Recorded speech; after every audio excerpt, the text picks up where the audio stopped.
Okay, so Bill, yeah, I can always give anecdotes at the end, but let's hear about your first experience with Dawn of the Dead. Oh hell, what is this now? What fresh hell? Oh, I know who that is.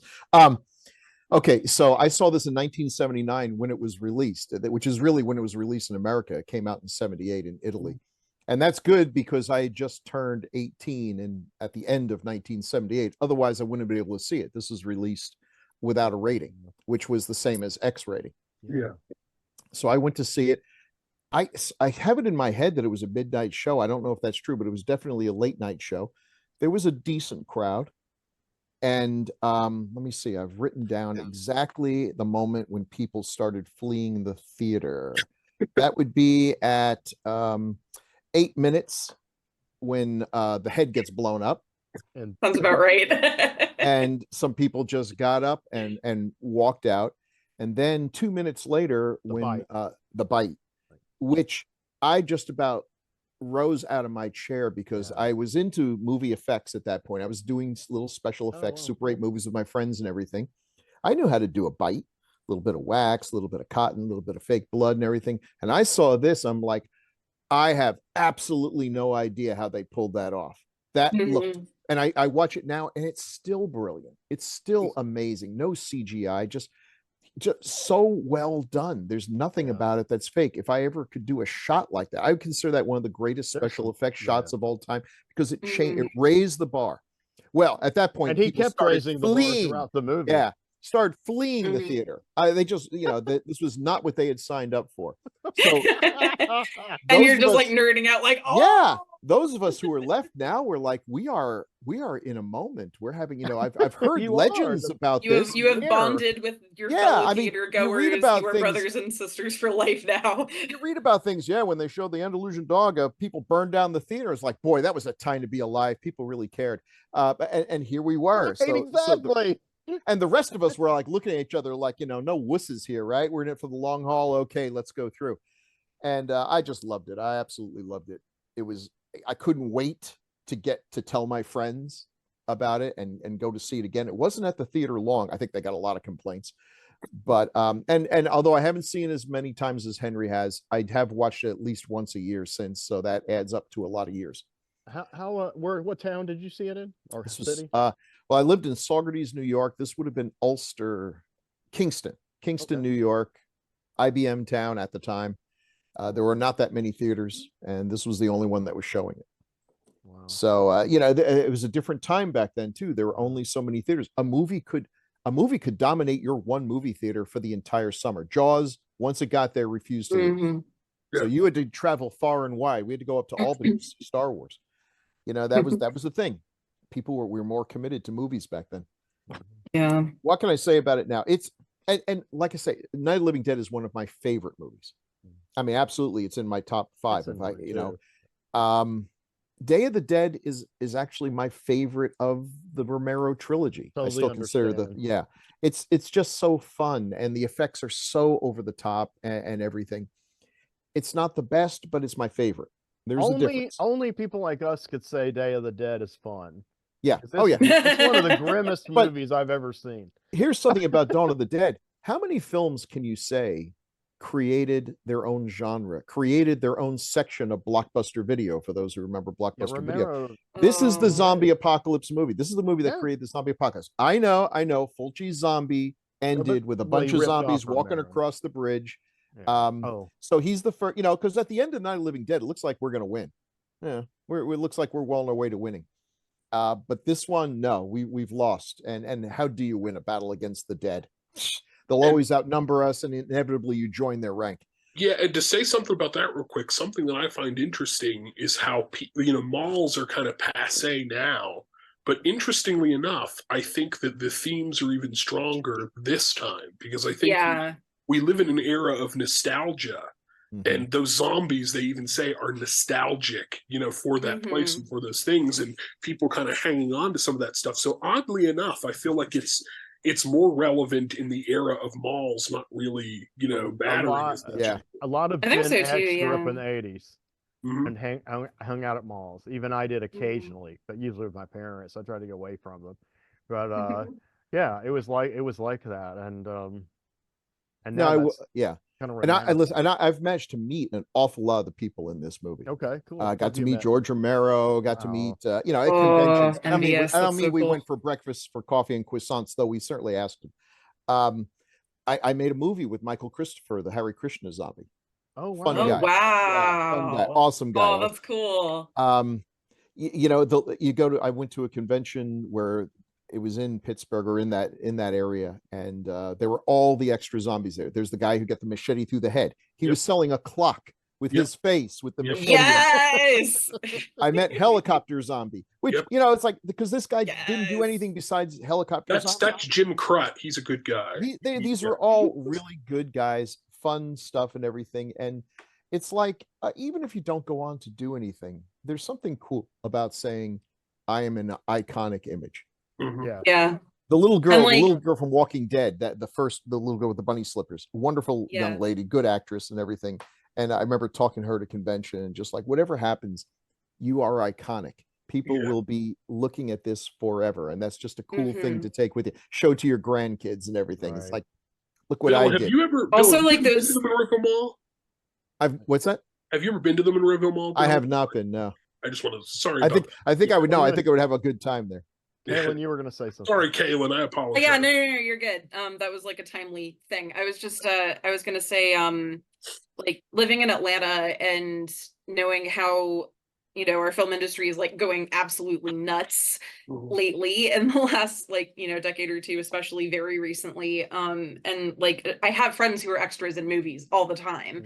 Like, I literally know actors who do that. Like they do these extra type of characters. And it's really interesting getting to hear like some of their like behind the scenes stories and everything. And it's like, they're the coolest damn people because they're so down to earth. They're just there to have a good time and obviously make a living, but just, I feel like it's one thing to get to talk to like the really, really uber famous people where it's like, everybody knows that name and that face, like the directors and the like leading roles and everything. But like, a lot of those actors where it's like, oh yeah, it was this one monster in this one movie where I died this way. Like they tell the best stories, and it's really cool getting to meet people like that. So I'd much rather meet. It sounds like you had a lot of fun with that. The big celebrities, Those are the people that you stand at their table. They're fun. They're so fun. Go take a character actor out to lunch.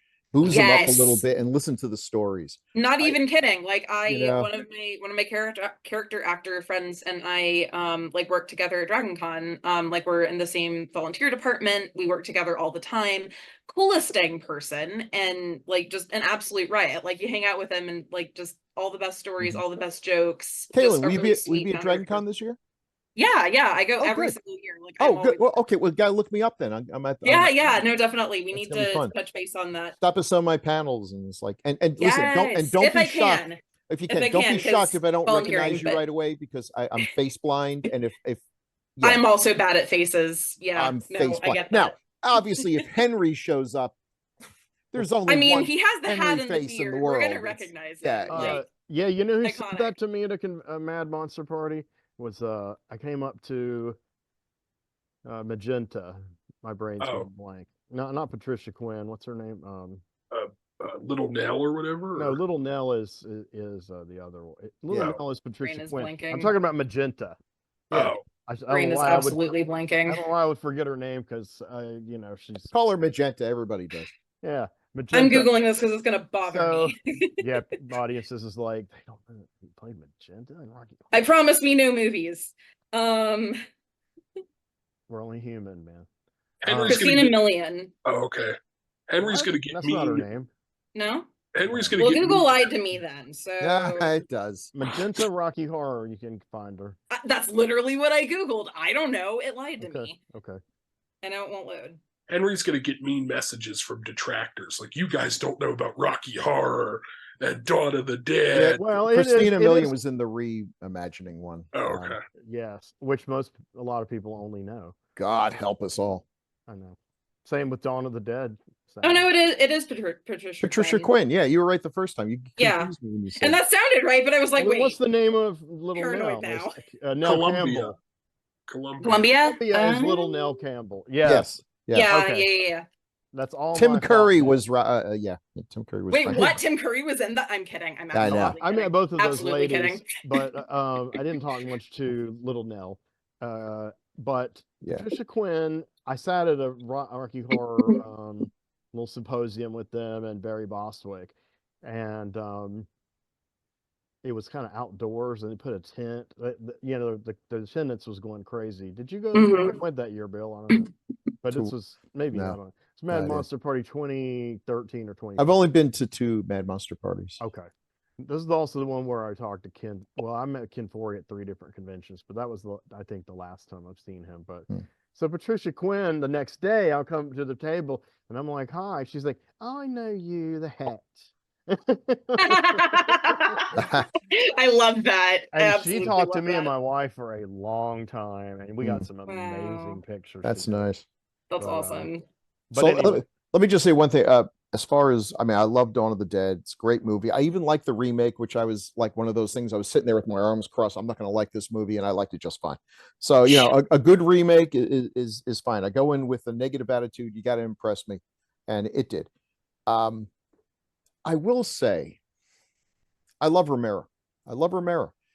I do think that in one sense, it hurt him in the long run, because especially there was a lot of it with Night of the Living Dead, but especially with after Dawn of the Dead, people went out of their way to try to find meaning to it. It was a critique of the consumer culture. It is, though. Well, maybe, but I don't know that he was thinking that when he made it. But then once people started telling him, "Oh, that's what it's about," he's like, "Hey, listen, if people want political stuff in my film," I feel like from that point on, the politics in his films became a little more overt. And as much as I love Day of the Dead, it's painted with such a broad brush. You know, if the military guys were a little less straight out of a badly written comic book, it'd be more effective. You know, you don't really feel, it kind of undercuts the politics.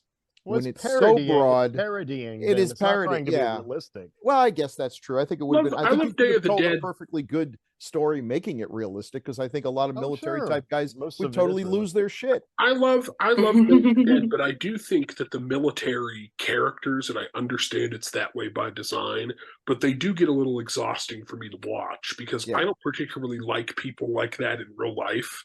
And while the payoff is fantastic, what happens to most of them, that's so much of the movie to me that even though I love it, I'm kind of like, all right, you know, let's get past this part. Get on with it. Having known a lot of military people, the guys in Day of the Dead would not have lasted a week. Yeah. You know, whatever else you can say about guys in the military, they tend to have some degree of discipline. And these guys are just like they were plucked off the street. And who knows? Maybe that's what happened at the end of the zombie war, which I think they went mad from what they saw. Yeah. I mean, you could have done, but I love Romero's storytelling, and I don't like anything that gets in the way. Dawn of the Dead, you can watch with the sound off. Yeah. And I know that because I've been busy this week, and I wasn't going to be able to watch the whole thing with the attention it deserves. So I just had it on with the sound off while I did stuff. And except for some of the dialogue scenes where obviously you need something, you can tell the story. I mean, that's the mark of a good storyteller. That's why now that I've gotten old enough to understand these things, Steve Ditko became one of my favorite comic book artists, because his storytelling was brilliant.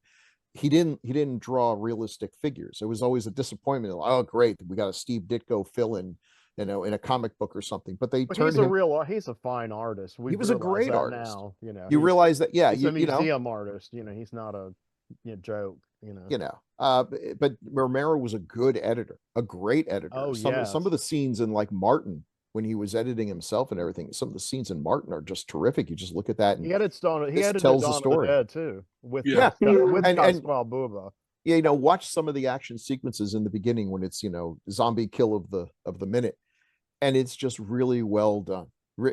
I was just talking about the thing with the hammer. As annoying as Fran is, not doing a damn thing, the sequence is brilliantly told and formatted, framed. There's an artist's sensibility there. It's really well done. So I would compare that analogy to what I just said about Steve Ditko. Romero he's a brilliant, technically brilliant filmmaker and great storyteller. There's not a lot of wasted shots.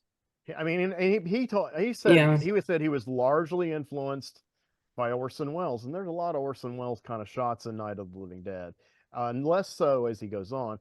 But then he got into the idea of the montage instead of doing the camera movements. So when that first pan, when they're about to get everything done in the mall, but they haven't got everything, but they're dead. The dead are dead. That pan is like the only pan in the movie, really, and it's powerful. And I was in awe watching it on a giant screen, because that's what, with the music.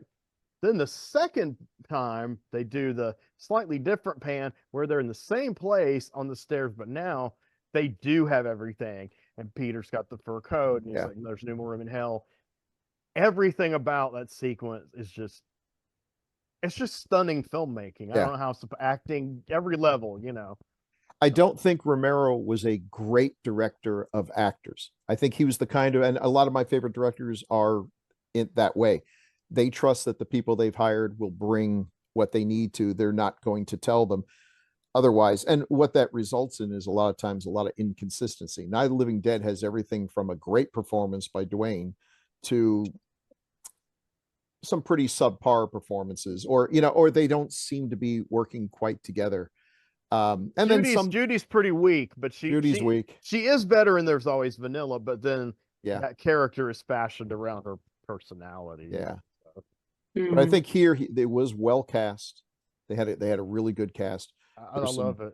Terrific iconic shots. The zombies coming through the door, opening of the elevator, scared the crap out of me when I saw the ad on TV.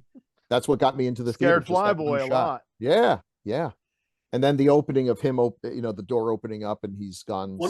One of the zombies that comes into the elevator, and I'm actually going to send it to the chat, and I'm going to leave it to our viewers to decide which one this is. Looks like Grandpa Joe from Willy Wonka the Chocolate Factory. Oh, wow. Well, every time I watch the movie, I call him the Grandpa Joe zombie, and I will send it. You guys will be like, "Oh my god, that is Grandpa Joe!" It literally. That's amazing. I cannot wait to see this. And Steven shoots him in the head. I think that's one of the few he actually kills. Yeah. Oh, good. Well, Grandpa's a little slow. Let me just stop on one thing. The special effects, because I'm a makeup guy. No. Kaelyn's been waiting for an hour and 20 minutes. The special effects. So I'm a big Tom Savini fan. I mean, I bought all his books and everything, and wanted to be like him. I love the fact that he just used stuff lying around the house. He's also a gifted sculptor, which I am not, so I'll never be a Tom Savini. I knew that was not the cards. I mean, but the cleverness. It's the cleverness. How do I do this on no budget? And he would figure out a way to do it. Sometimes it was ridiculously simple. I can't tell you how many people, what a weird kid I was. I freaked out by just taking a razor blade, filing it down so that it was blunt, and then in the middle of nothing, just stick out my tongue and slide the razor blade over. If I'd really wanted to get sent to the school psychiatrist, I would have put a little baby squirty ear thing filled with fake blood and done that too. Just that. Razor blade on the tongue freaks people out. It really does. FYI. The razor blade on the veins freaked me out. The zombie makeup is ludicrous, but it wasn't his fault. It's one of those things where colors don't always appear as they do in real life on certain stock. The blood looks like poster paint. Again, not his fault. Tom Savini knows how to do damn blood. It's Dick Miller came up with the basic formula, and we've been using it ever since. It's the film stock. I think I heard it from Savini that when he first saw what this looked like, he wanted to kill himself because the zombies looked blue and the blood looked like paint. But it works it's kind of charming, in a weird way. Have a charm to it. It does have a comic book look to it, and Romero is one of the greatest comic book directors ever because he made one of the greatest comic book movies. Creepshow has never been surpassed. That kind of movie, I don't think so. Yeah, people who have tried to do a Creepshow, another kind of creep, hasn't worked. He just had that sensibility. The violence here is so over the top, it becomes funny.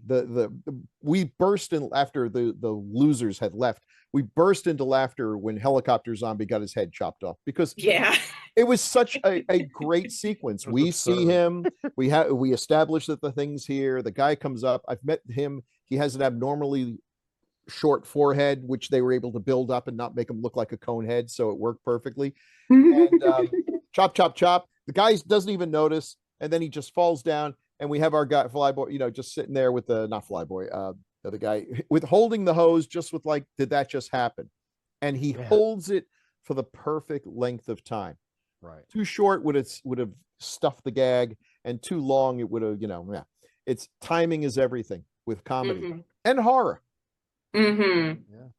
Definitely. So I think this really is just a great movie. I can't tell you the differences between, I've seen it so many times, so many versions. Well, if I we would have to time, mortgage my house. That's what we're quizzing Kaelyn on. Yeah. So No, I would have to mortgage my house to buy every version that has been released on every format that's been. And listen, Blade Runner. it's costing me enough God. just to get every version of Suspiria that's Blade ever been Runners. released. I can't do it with Dawn of the Dead as well. There's only been 3 of them. Reasonable. So That's Kaelyn, still a lot. So I want to hear what Kaelyn has to say. All Kaelyn's right. going to explain a so- lot of stuff that we've skimmed over. Am I? We'll see. So so the first time I saw Dawn of the Dead was when I was in high school. I got really, really into zombies at that time. Keep in mind I am on the younger end of the spectrum for folks on this podcast. So, I was a kid of the 90s, and like, teenager in like the aughts. So that's when I really, really started to get into zombie movies, when I started to actually like horror. I've mentioned before on the podcast, I think, that seeing The Shining was actually my first horror film that like got me into horror. And then Dawn of the Dead, and Dawn of the Dead and some of the other zombie movies that I watched back then were what got me like really, really, really liking it. So that just kind of became my thing for a while. And I still love them. Like, I still, like Tim mentioned, that a lot of like just kind of general audiences are kind of burned out on zombies at this point, because we've had so much of that for the last like decade and a half. It's like, okay, another zombie apocalypse story. Okay, fine, whatever. Or do you have an original take on it or not? No? Okay, we're done. But I really do genuinely still like them. There are definitely I've gotten to a point where it's like I'm really selective about what I actually bother to watch, just because time is at a premium, and I'm like, I don't have time to watch every zombie movie or every vampire movie or I don't want any to watch other every one of them. No, I wouldn't either. So, I'm selective about it. But like, so one thing that I've been reflecting on a lot between, having watched it back then and rewatched it recently. This was only my second time watching it. Was Friday night. I watched it at home because I didn't go to a theater, but I wanted to watch it like at the same time you guys were, because I was just like, Thank you. I watched it Friday night too. Excellent, thank you. Yeah. Just kind of have been reflecting on how, yes, on how profoundly this franchise has like impacted everything that came after it. And I would just kind of see things as I was rewatching. I'm just like, oh, that kind of like rhymes with something that I saw in the Last of Us TV show, for example, or the video games that I played. The freaking mannequins had me giggling, because of all things, I thought about the stupid mannequin in specifically the Will Smith I Am Legend, which we talked about several episodes back. All the I Am Legend movies that have been done, and just all of those things. And it's just like, I go back and I look at it and I'm like, man, they had all of this stuff back with this amazing movie that's considered one of the best, if not the best. This trilogy definitely is like way up there, like zombie films, and just everyone pays homage to it in some way or another looking back. And it's just a really cool thing to think about, especially since this movie predates me by a good while. Not that Several long. This movie was a teenager when I was born, let's put it that way. And just getting to appreciate that a lot. It's just a cool thing. And what I have noticed, Kaelyn, I think that a lot of people that are our age, these kind of movies, who didn't get to experience them firsthand, that's one of the reasons why there's kind of a renaissance of like nostalgia for like 70s and 80s horror. Definitely, so yeah. I would be willing to bet that the people at my screening were probably closer to our age altogether, because they want to be able to see it in the theater and say, I saw Dawn of the Dead in the movie theater, Yeah. They desperately want to be in that era when that kind of stuff came out. I think one of the things that Tim and I first bonded over was the fact that he was hung. This was like 6 or 7 years ago. He's like hungering to learn about what you just expressed, and on that journey. And you know, a lot of the topics, specifically in comics and movies, not trying to be an egomaniac, I knew like everything about, Yeah. and or at least 99%. And so we kind of bonded that way, and you know, I kind of tried to mentor him through that. But then, you Mhm. know, he brings an energy to it, you know, because he'll analyze that stuff Mhm. from a different perspective than I would have ever thought. Yeah, You that's know, something I've noticed just like listening to Tim's takes on this earlier, just like that analytical mind where like you watch the movie and you can't help but see all the political stuff and all of I the try to, but I fall asleep like during movies now. So when I well, can stay up I do for too it. sometimes when I I'm mean, in watching at home, which general, is awful, but ideally. So continue, Kaelin. Yeah, sorry yeah. about that. Go ahead. Yeah, no, like just the analytical stuff about it, because that's how I am too. I like to joke that going to grad school made me like the worst person or the best person to watch a movie with, depending on what kind of person you are and what experience you want to have, because I will not shut up. I will be talking through the We did entire fine. thing and talking Yeah, about the history and talking about the culture me and talking too. about, you know, like the weird linguistic quirks in the movie if it's like an Italian film and there's Italian in it, or a, you know, Hispanic country film and there's Spanish in it, and just, you know, I nerd about all of these things Yeah, because that's just how my mind works. And you know, something that I really love about this group that we have on the podcast is that we've got those analytical minds. We've got the, you know, I was obsessed with this media when I was younger, and so I obsessed over it and like learned everything type of people. And there's the I have practical work experience in this type of people. And I think that bringing all of that together is what makes this just such a special project for me. But anyway, that's a bit of Strong. a tangent.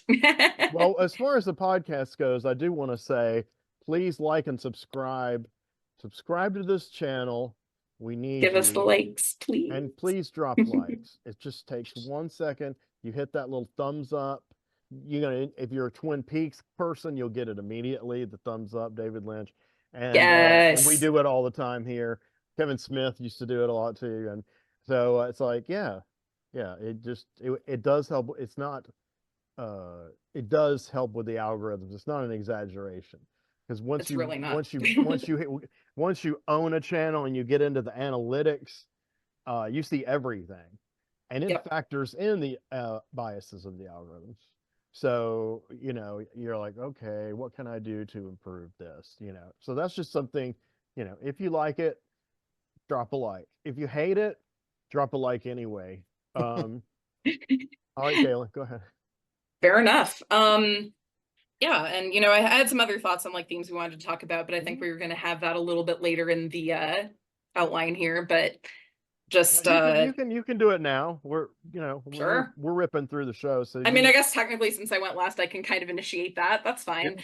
yeah, you I should I actually have to go. I got something going on here that's no. I know, blowing up on everything. But no, you guys are you're covering this film great. I'm You glad too. to see, that you got to enjoy it on the big screen where it really should be shown. And I you know, still need to see it on the I will big say one screen. thing. Now I really want to. Yeah, unfortunately, we're not going to get a lot of people to go to that because now a lot of people can get a perfectly big screen at home. I So do. I I'm looking mean, at you know, one like now. No excuse, TV was Caleb. a You can do it. I priority got to when run though. All right, bro. Take Bye. care. Love We'll you all. see you soon. Bye, Bill. Have a Bye. good night. But yeah, no, like, and that's the thing between seeing it the first time and seeing it the second time, because the first time when I saw it, it was on my tiny little laptop that I had when I was a teenager, like really small screen, not good video quality at all. Like it was terrible, you know. Like seeing it then versus now. Did you watch it on Um, one of those like Barbie or Hello Kitty TVs like they always have? Yes. Oh my God. I didn't have like a themed TV when I Yes. was a kid, but I had like one of those, like it was like maybe yay big, Yeah, honestly. like a The SpongeBob screen was TV or that something. big, but it Yes. was also like this thick. Yes. Yes. It was like a tiny little TV, and like I covered in stickers and stuff. Like that was a whole thing. Oh my God. Yeah, no, that would be fun. Like get an old VHS, watch it on like one of those tiny little Yeah, I watched them on VHS. Like 80s, 90s TVs that we all had. Yeah. Or one of those versus kids. like the home theater with, Yeah, you know, or one really of good those when we were sound, really kids, big, and we used to think beautiful. those 100-foot tall plasma TVs were like the most amazing thing. Yes. When you look at them now, like 15 years down the line, they're the most antiquated, Yeah. things Yeah. possible. Yeah. I recently helped one of my partners whose mom passed away recently. We went to her mom's house to like kind of clear it out. Her brother wanted to sell it and everything. And like she had one of those giant TVs, and it looked so great, you know, sitting there. And then when we moved it, we're just like, this is the heaviest freaking thing, and just like, oh, this is so horrifically impractical. A lot of the flat screens are for what they are. Yeah, they're heavy, but they're light for what they are. And that's the whole point. They've gradually, you know, and they're getting thinner. They're so slim now. I'm just like, how am I gonna break it if I like, you know, like tap it slightly? I worry about that a lot. I feel that way about mine. Keel over and die. Yeah.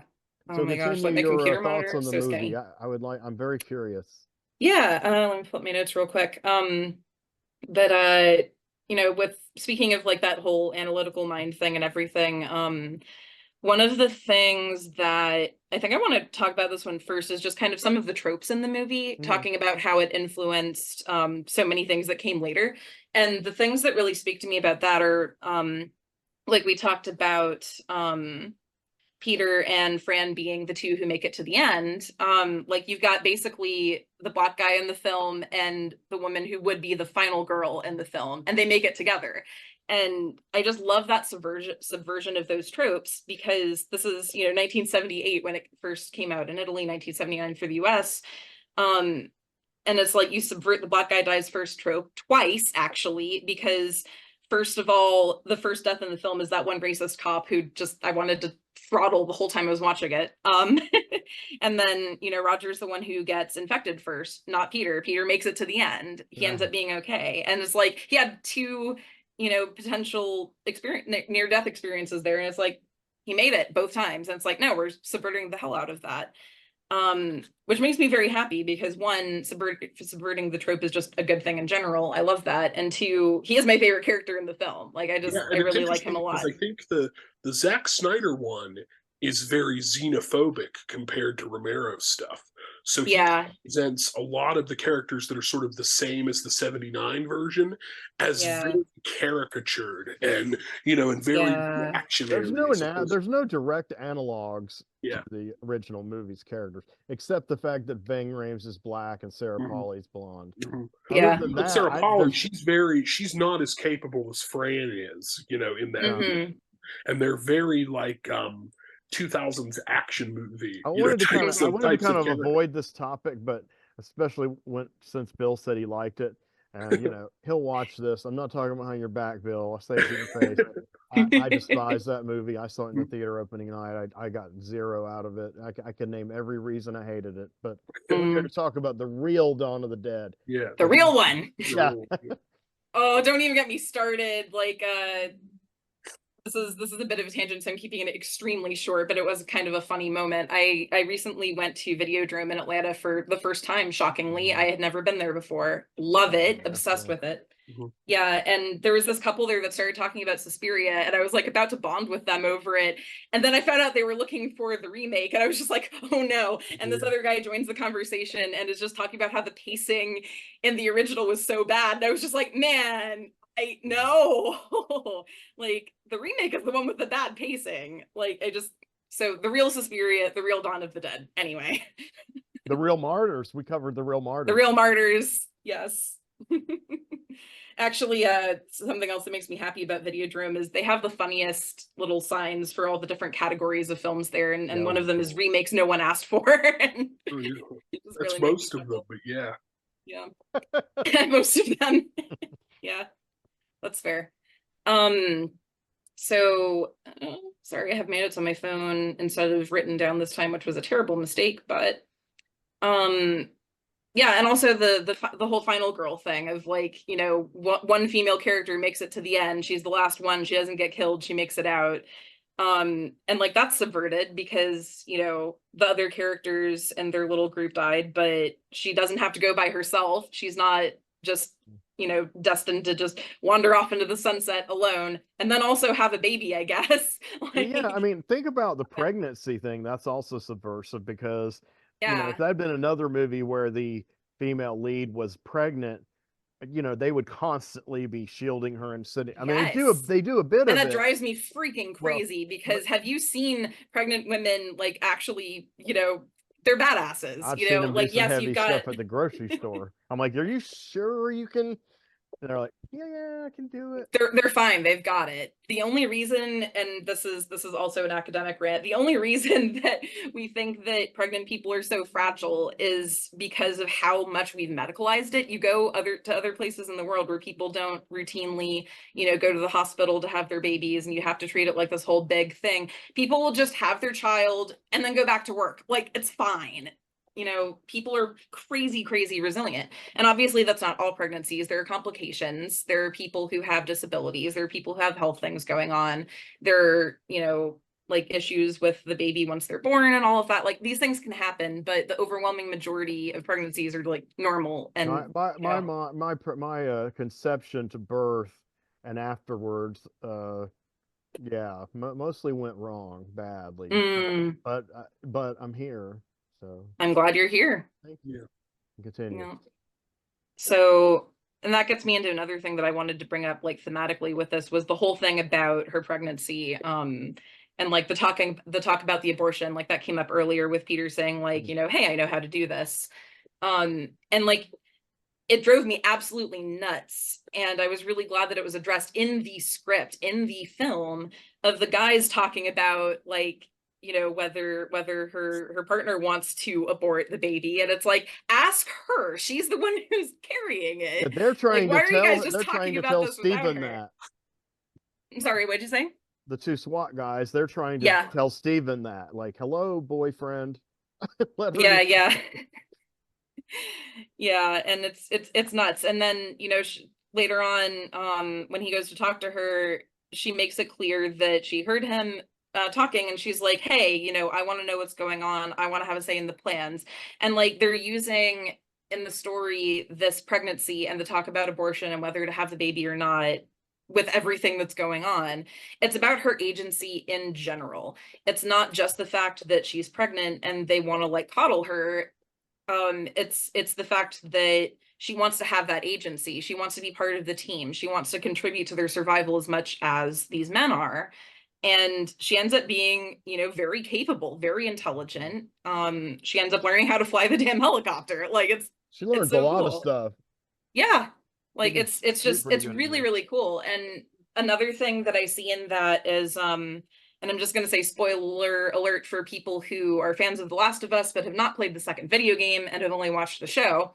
Spoiler alert, there is a pregnant woman character in the second video game, and she's a lot like that. Like their stories rhyme. She's like, well, no, I don't care if I'm pregnant. I don't care if I'm dealing with morning sickness. I'm going to go help my partner go do the thing that she needs to do. She's like on this mission, and I'm going to go help.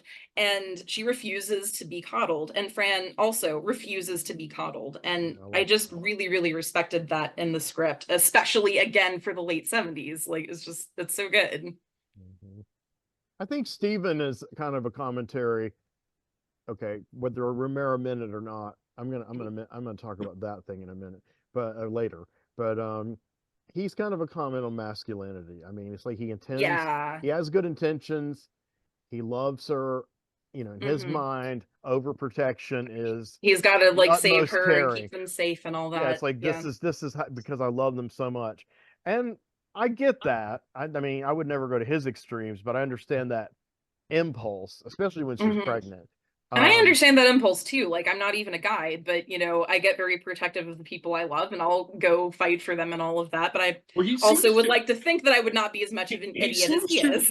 When he and Fran have that falling out towards the end of the movie, and he gets very upset and possessive of when the bikers come into the mall.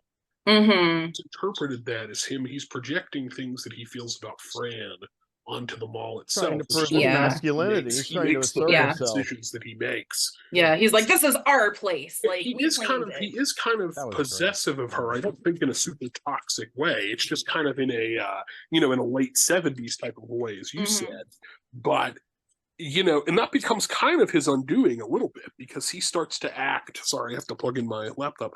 He starts to act on just pure, like, instinct and passion and all this other kind of stuff. Mhm. And that really becomes his undoing. And Fran doesn't really ever act like that in the movie. She's very Yeah. level-headed. His And biggest But please tell me mistake- more about how women are emotional and can't and I be don't think Steven level-headed. ever really interprets her as being like that. But I definitely feel that the bikers invading the mall is always kind of him reacting to Fran in a way. It's Mhm. kind of the way that he almost goes to her, at the end of the movie. That's almost why he goes as Yeah. Flyboy Zombie Peter. Yeah. into that little area. It's like he's going to her, so to speak. I agree with that. It's like Yeah. he smells her, That's interesting stuff. Mhm. But see, he makes one critical mistake. Obviously, is Just one. Yeah, he well, makes sense. no. At that time that Tim's describing, he when he decides I'm gonna do my thing solo for a while and not check in with Peter. Mhm. That was, and to me, that was also him asserting his masculinity. Like my girlfriend just put her foot down. I feel and my masculinity isn't being impugned. Here's the alpha male guy who's taught me all this stuff. Yeah, we're buddies, but damn it, I'm gonna prove it. I can do it. I'm gonna kill these guys. That whole movie, to an extent, is about emasculation. I mean, he gets emasculated Yeah. by Fran, by Peter, by Roger. Even the rednecks, they play that song "Cause I'm a Man," which is so cartoony and ridiculous. But that's Mhm. and even like look at the bikers, who are very like hyper, cartoonishly masculine, and kind of the undoing that it does to them at the end of the movie as well. It's sort of like, because Peter isn't really threatened by that type of thing, and Fran isn't really letting herself get threatened by that kind of thing. That's why they make it out at the end of the movie. Mhm. It's kind of a hyper version of what Harry Cooper's like in Night of the Living Dead, where he wants Right. to take shots and be the cool guy, and he really, and I think that's one of the things that a lot of the male audiences that watch Dawn of the Dead don't really consciously realize about that movie. Yep. Yeah, definitely. And like we were talking about earlier, none of us are going to be these super duper competent people. If we have a zombie apocalypse, we're going to be this guy. We don't have those skills. We have to learn them. Some of us might know some useful things, but realistically, we're going to be that guy, or we're going to already be a zombie. So I think, yeah, he's kind of an everyman type of character. Like, Yeah, everybody can Steven. kind of relate to that in some way, even if not fully. Yeah. So, you have any other thematic thoughts, or how did you feel? Oh, Well, never mind. Go ahead. yeah. One more. There's one more I have in my notes here. And again, with kind of the political and social commentary stuff, which Romero may or may not have done on purpose. We don't know, but I like to think that this was intentional because it's just so good. The commentary on cops is just really interesting to me, because on cops, like police. Oh, the SWAT team. Yeah, like the SWAT team, because they're kind of cops. They're kind of military, but yeah, right. Yeah. You know what I mean. I do know what you mean. And also, we live in a country with an increasingly militarized police force, so there's that too. A lot of cops now are ex-military, and that's one. Well, I've said this before. I've said this before to Henry when he and I have had conversations where I said that one of the reasons that I feel that The Walking Dead became as popular as it did was because it's kind of like a hyper-American conservative fantasy. It's like, I'm going to wander the ruined countryside with my guns and pick off these, other creatures that are destroying this kind of thing. But Romero was always talking about how, those types of institutions are really one of the first things that'll go when it comes to these kind of large-scale, apocalypses and that kind of thing. And that's also one of the reasons I think some people don't really understand the Romero movies if they're younger, especially because they're kind of into military industrial complex kind of a thing, and they might connect more to The Walking Dead because that's more like what their life or what they know from their life, as opposed to something like Dawn of the Dead, which portrays them as very kind of cartoonish and ridiculous and buffoonish, and and that type of thing. And I've always found that was interesting, but that's definitely, to me, why The Walking Dead has had the longevity that it's had. Well, It fills that niche, yeah. In that Overlook Horror Guide, it talks about how the slasher movies are actually, despite the fact that they're, people are being killed and there's chaos, they're very conservative. And the characters are conservative. The situations are just, not very imaginative. Good. I love slasher movies and I love horror movies, but I've always kind of had this thesis about how I feel that horror, at its core, as its undiluted core, is kind of a conservative genre in a lot of ways, because it kind of exaggerates certain types of people, certain types of disability, like all these other kinds of things. And even nowadays, I think that that's happening more and more with a lot of these studio horror movies that are coming out. Is think of all these kind of like religious superhero horror movies, like The Conjuring and Insidious, where with the power of God I will prevail, as opposed to in the 70s, where those things were about God is dead and we killed him and we're trying to navigate this uncertainty. Absolutely. But and I've noticed that with a lot. I mean, think of how many horror movies even now have kind of like the, this person's a survivalist and they're going to, live off the grid and fight the monster with all their guns and, this type of thing. I mean, it really, I love slasher movies, but I do think that slasher movies, especially with like Reagan and stuff, I mean, that's literally what some conservative people feel about teenagers and kids and this sort of thing, is that they're kind of like, they need to be punished because they are just bringing down society. They're having sex. And strangely enough, I mean, Romero sort of talks about that kind of stuff with Dawn of the Dead, but I think he does it more from the perspective of kind of the minorities, the the general population of people. His characters are all minorities that are getting kind of hoarded upon by, the masses, so to speak. And that's scary, for LGBT people, for women, people of color, that kind of thing.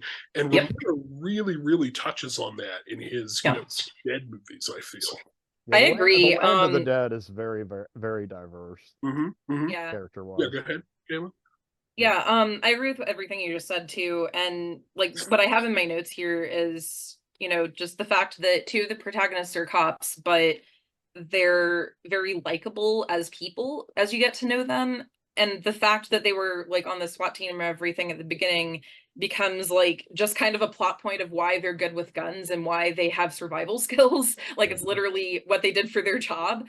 And like all of that just kind of fades in the background, and like that can be done in a very good way and it can be done in a very not so good way. And I feel like it was done in a good way in this case. Also the fact that, one of the dudes on the SWAT team who's kind of this like buffoon, overblown, like racist caricature of a human being is like the first dude to die, and he's yelling all of these racial slurs, and like they're like raiding this building where a lot of like Black Puerto Rican people live and brown people and all of that. And it's just really interesting seeing kind of that violence at the beginning with this like overwhelmingly like people of color neighborhood. And this racist guy dies, and then you get this Black SWAT team character who becomes like the most likable character in the movie, in my opinion. I've always felt that zombie cinema, even all the way back into the 30s, with stuff like I Walk with a Zombie and White Zombie, it's a Black genre, whether people or not. I mean, because a lot of from the originations with voodoo and a lot of that kind of thing. The way the commentary has changed, though, from say like the 30s into the 70s into the 80s, which I don't think people really pay attention to or think about much nowadays, but it's really rooted in that kind of, those types of ideas, where you look at something like I Walk with a Zombie, and that's very colonial and, in terms of what it talks about. And then Romero's is more about kind of like, so after this diaspora, where now a lot of them are kind of, they're in American society, it's like these are the types of things that they're experiencing every day that's still happening, 50 years down the line. Hordes of people that want to, inflict harm on them and kind of cannibalize their society because of that type of thing. So yeah, like I said, I don't think that people have ever really thought about that with like zombie movies. That's also the reason why I think that foreign zombie movies are often the best, especially now. Yeah, I mean, because that what all Fulci really took from Romero was, he exploited the exploitation. He exploited the popularity of Dawn of the Dead, and that's what Italian exploitations do. They exploit the common trends of the moment from dominant cultures or other countries where it's making a lot of money on it. But he kept Romero's rule about just them being shambling, and that you have to shoot him in the head to kill him. That's a rule that Romero completely made up. Now thousands of people have used it. Yeah. That's something. So like when there was kind of this period of time that we all remember, where for like 2 years everybody thought that zombies were going to destroy all of us because the bath salts, all the other kind of stuff. And the things that people were talking about, the very reactionary, like, you don't understand, they're hiding this from us, everybody's going to turn into zombies. I always thought to myself, why would the zombies just kind of pathologically or anatomically adopt a trait that George Romero just made up 50 years ago? There's no actual reason that zombies eat people, except that Romero thought, okay, we'll just do that. That's a good idea. So that's why I was always kind of suspect of those kind of, because I'm like, yeah, but if an actual zombie thing happened, would they actually take on the traits of how they are in the movie? Probably not. I mean, who knows what that would be? But that's interesting to me. I have two zombie characters in my Flicker Street story, and one of them's becoming, I don't want to say major in the sense of lead, but major as in she's unique and she drives the plot along, and they're quasi intelligent. I mean, they kind of remember their past lives, and I'm not going to go into all of it, but I haven't decided what all the tropes are for them in my world. But I was reluctant at first, but I did decide that they eat people. They eat dead animals. They eat dead mammals to satisfy their hunger. And so since there's only two of them and they're both kind of hidden away with or by other characters, and they have some intelligence, there's a way to kind of try to manage, because I don't ever have them bite someone. You're not going to do that, bite them and become a zombie. Yeah, it's going to be more of a supernatural and not quite like Fulci, but since there's a network of supernatural backdrop to my story, that's what would spur it on. That's also a trope. Makes sense. That's a trope people forget about too, is that, okay, look at Romero, look at Fulci. It's not necessarily that you get bitten, you turn into a zombie. It's that the reason you get bitten and turn into a zombie is because you get infected. It's a disease. Your immune system, you die. But just if you're not buried or burned, you turn into a zombie. And so there's a lot of these zombie movies that they specifically make it like you have to be bitten in order to turn into one. Not quite what Romero was originally doing. Romero immediately subverted that in a very shocking scene in Day of the Dead when she cuts off Manuel's or whatever his name is arm. And also the fact that Roger got infected because of the blood spurt in his face, and it got into his body because of that. It wasn't because he was bitten per se. It was there's the blood. You got the infected blood in you. I think it's a combination of infection. I think he got worse when he hotwired that car, and the zombie ripped open the wound that Brandon was really trying to heal, and then he starts getting worse like immediately after that. So I feel like That's fair. it's That's fair. I I mean, always there's different interpreted ways it it as like spreads that was through the the- moment where he's just like, ah, because like he has this moment like where he's just kind of quiet and he's just like, oh fuck, oh fuck, oh fuck, oh fuck. All right, everything's fine. I'm gonna pretend everything is fine. We're gonna get back to our buddy stuff. I'm gonna drive this truck. And I was just like, that's a man who's panicking about the inevitability of his doom. Yeah, I So know. I always interpreted it that way. But I mean, that's a good point And about there's him so much worsening right after pathos that. in it. I mean, Peter and him become friends very quickly. I mean, they have that in common. They're SWAT people, but they never worked together or met before. Mhm. The beginning of the movie, and like the one thing where Peter gets bitten.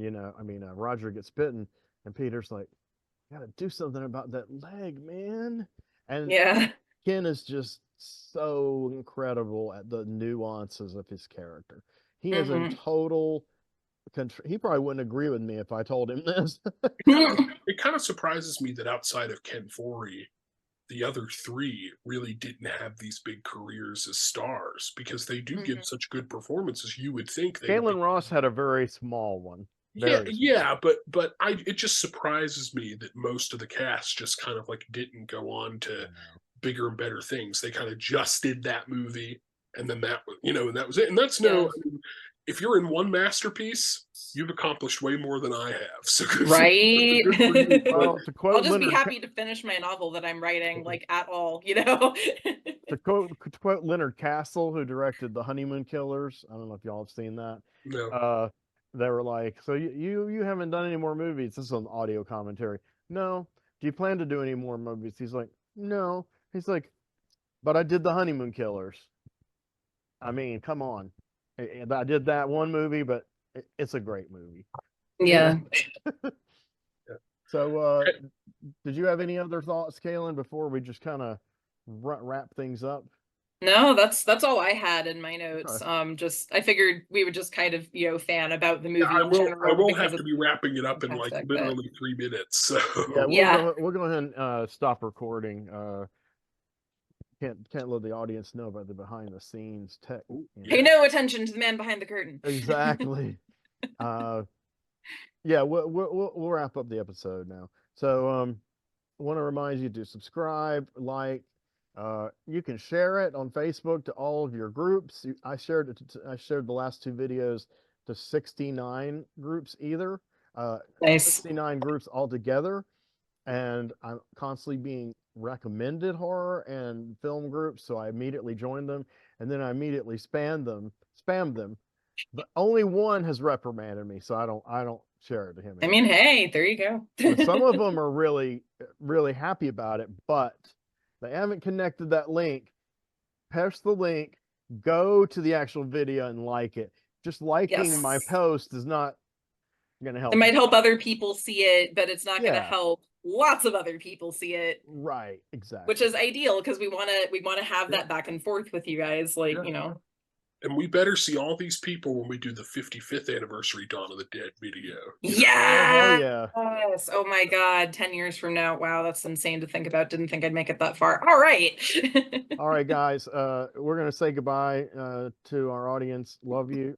Take care, folks. We're gonna be back with an incredible topic that